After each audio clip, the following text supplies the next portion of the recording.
Hi there, and I'm going to show you how to clean your game cartridges.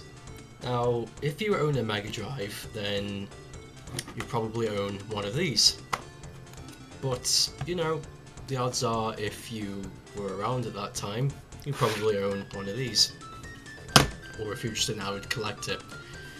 And sometimes when you put them inside the console or power-based converter, if you use the backwards compatibility, it simply doesn't work. Fret not, and do not think about selling or getting rid of any of those. The odds of it actually being the console is very slim. The console itself is in a very fixed state and it probably will not ever break, unless of course you do something very bad to it. It is a very simple system and not very complicated at all, and therefore it does not overheat or anything like that, and it is very, not simple hardware, but it will last a hell of a lot longer than your 360 or PlayStation 3 or possibly more generations to come, as you need a fan to run those things. Crazy. Still awesome though, aren't they? But never mind. So what you're going to need to do is, if they don't work or if they lose a signal, just to be sure, turn off your console and shake around the cartridge a bit. Don't remove it, just sort of wiggle it around and try again. Sometimes the signal and the nodes don't attach, but if it doesn't work again, then this is what you need to do. You need to get yourself some cheap nail polish anywhere. I got these from an English store called Superdrug, where it's makeup and stuff. You need to get it with isotone. Sorry, without isotone, because isotone actually, with isotone. Just thinking about the wrong thing. You need isotone in the actual mixture because that helps to get rid of the dirt that's attached to the nodes. And you need some swabs. Now, I'm not going to clean mine, as I have actually done that last night. I went through all of them and gave them a good swab. So what you're going to need to do is open up your box, or if you just got a cartridge laying around,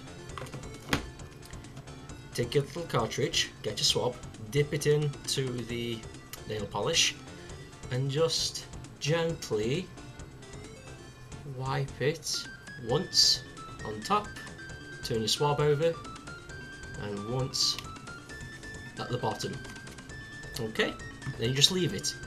Just blow on it, anything. Just wait for it to dry, and then try again. If it doesn't work, give it another go. Sometimes the dirt is really caked on, and it does take a few tries, but don't give in. These do work. This game in particular took me about 3 or 4 times. The signal was coming through, but the picture was awful. It was terrible, but I did get it to work eventually. And the same goes for Master System cartridges. I know they're a bit more finicky. They can be really frustrating. I know they can. If like the slightest nudge on these, it just the screen goes nuts. But again, dip it into the nail varnish and just gently once on the top and once on the bottom. And again, same routine. Just put it in. Doesn't work, do it again.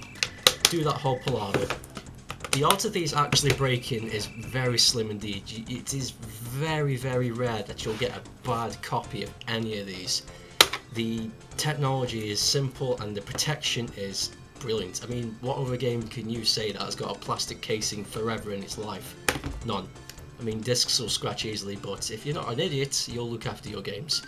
So, there we go. That's how you clean your cartridges. I hope you enjoyed, and by the way, these swabs and this cost about £3 altogether. Cheap as hell. So anybody that says they've got some professional cleaning kit, they are talking bullshit. Cheap budget cleaning kit. Get it. So there you go. That's how you keep your old games fresh. Oh, this will work for Super Nintendo and NES, stuff like that too. It's just, you know, Sega channel. I have to show off Sega stuff. Okay, goodbye. Thank you for watching.